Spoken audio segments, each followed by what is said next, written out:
So, I don't really know what it is that I'm going to wind up saying in this video because I didn't rehearse anything. It's just me really wanting to talk about this and just get some shit off my chest, that's all. So, God, where to even begin? I wanted to make this video about 2 weeks ago, but, every time I turned on the camera, I just kind of sat there and went, fuck it. Because my mind was just so overwhelmed with shit. So I figured I'll let some more time pass, and then, when I'm finally come to terms with what's happened, I can then talk about it. So, anyway, God, where to start? I know, I guess I'm just a little bit bummed at the fact that, Joey Jordison, who was my childhood hero, and I'm sure the childhood hero of a lot of other people that were really big into Slipknot at the time, especially if you were a fellow drummer such as myself. But I just remember when I was in the very early stages of high school, I was getting into heavy metal, and one of my high school friends recommended that I check out Slipknot, because at the time I was listening to mostly Fear Factory, Machine Head, and some of the heavier stuff of Marilyn Manson. Yeah, I know he's not metal, but whatever. It's still heavy and aggressive. It was the Golden Age of Grotesque album, by the way. And I'm like, oh, cool, Slipknot, yeah. Well, I'll check him out. And he talked them up and said, yeah, these guys seem like they would be really up your alley, and they were. The first song I heard by them was Eyeless, and I was just an instant fan from then on. And I was, dabbling around and playing drums and really wanted to take it seriously, go somewhere with it. Not that I ever did, but still it kept me focusing, gave me something to do. And so, yeah, Joey Johnson was the person that I guess unchained the way that I kind of thought about how to play drums. I was always kind of like trying to copy and follow what other people did, and also try to, I don't know, I was just very robotic in the way that I would play, and not like physically, just like the way that I would think about, how I would approach the drums. I was like, well, let's see, this other drummer's playing like this, I better copy exactly what that person's doing. But Joey just said his only goal, and this is on the Roadrunner United documentary of the album. If you haven't seen it, I do recommend. But he said he doesn't consider himself a killer drummer. His only goal is to just try to create something that's going to stick in someone's head.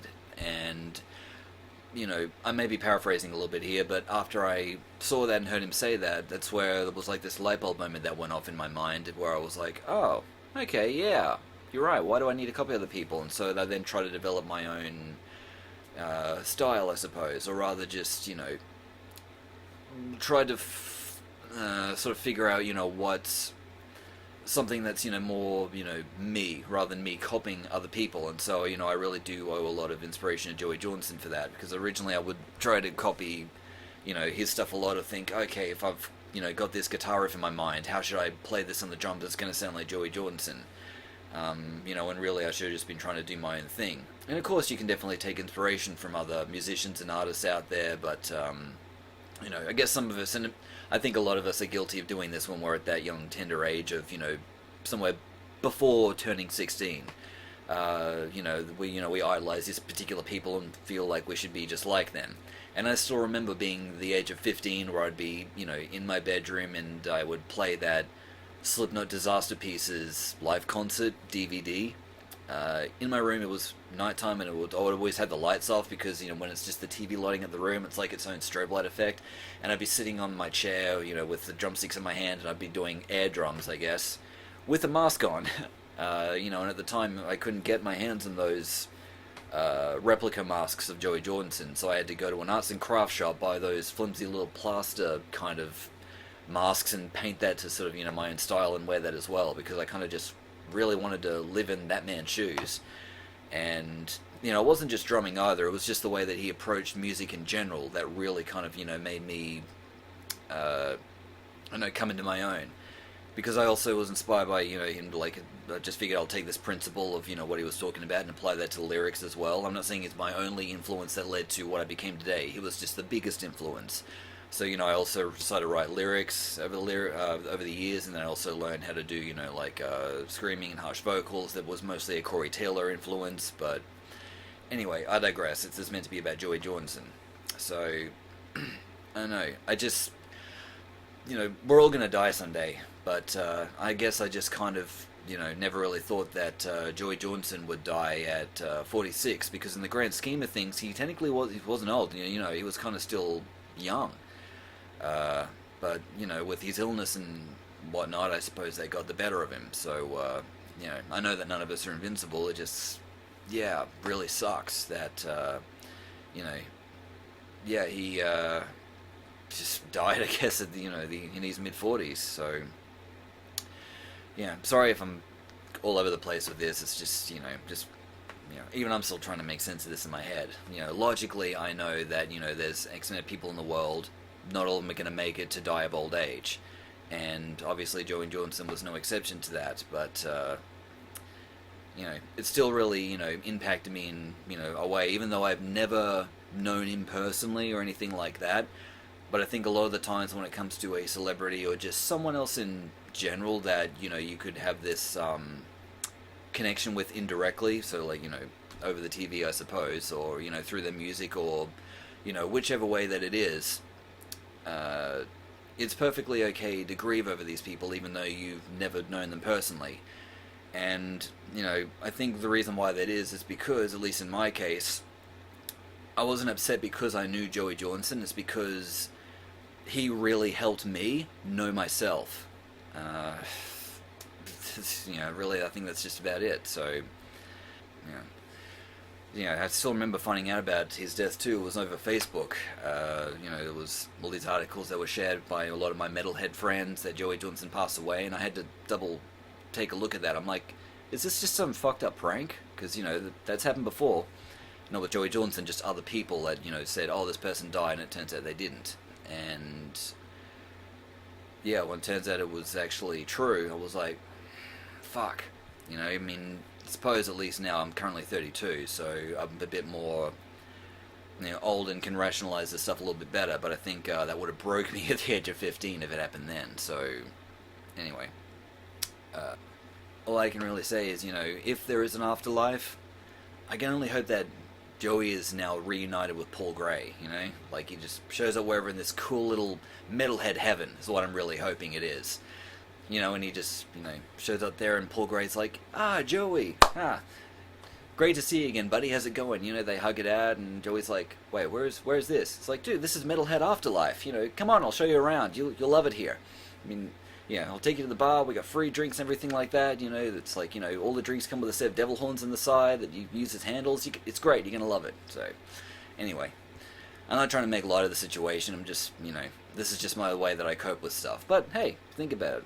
It's not like I'm saying anything negative about the guy, I'm just saying if there is an afterlife, this is the place that I'm really hoping that he was able to go to and just, live his life out in some awesome, place with, Paul Gray, and then eventually, all of his other friends and everything get to meet him there, and, it'll be great. So, yeah. Fuck. I don't know, I feel like maybe I should end the video now, otherwise I'm just going to be rambling, but, like I said, I'm probably not going to make videos like this that often, and yes, I know a lot of other metalheads have died over the years. The reason I didn't make any videos on that is because, well, just to put it bluntly, they weren't a big inspiration of mine, but Joey Jordison's was, and so I just wanted to mention, what he meant to me, and, ending this video by saying thank you to everything that he did, because, without that, I probably would not be the person that I am today. I feel like what he did really steered me in a better direction. I know there's the stereotype that heavy metal is just reveled in only negative, a negative light, and, like, it's always associated with everything being negative and aggressive and angry, but I'm not going to go so far as to saying, oh, Slipknot's music and Murder Dolls as well, I also really loved.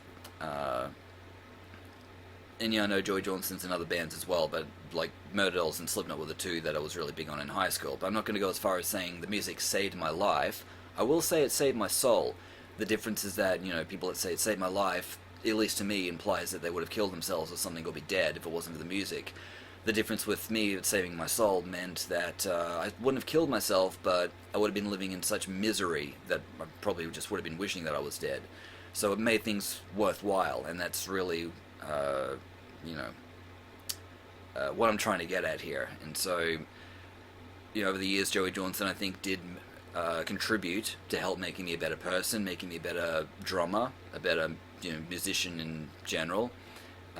Just overall, just a better person. So, I suppose maybe the point of me doing this video was kind of the same principle and aspect of people that at a funeral they have to get up and say some things about the person that they're about to bury or cremate, whatever. You know what I'm saying.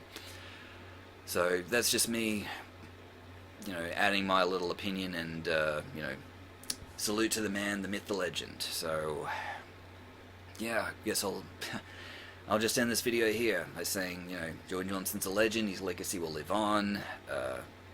Thanks for everything you've done for me and everyone else, because I know I'm just one of many people. And yeah, that's all. So thanks everyone that's watching, and my condolences as well to all the loved ones, of Joey Jordison, and immediate family, friends, everything. Yeah. Alright. Adios, guys. Thanks for watching. Stay metal, I guess.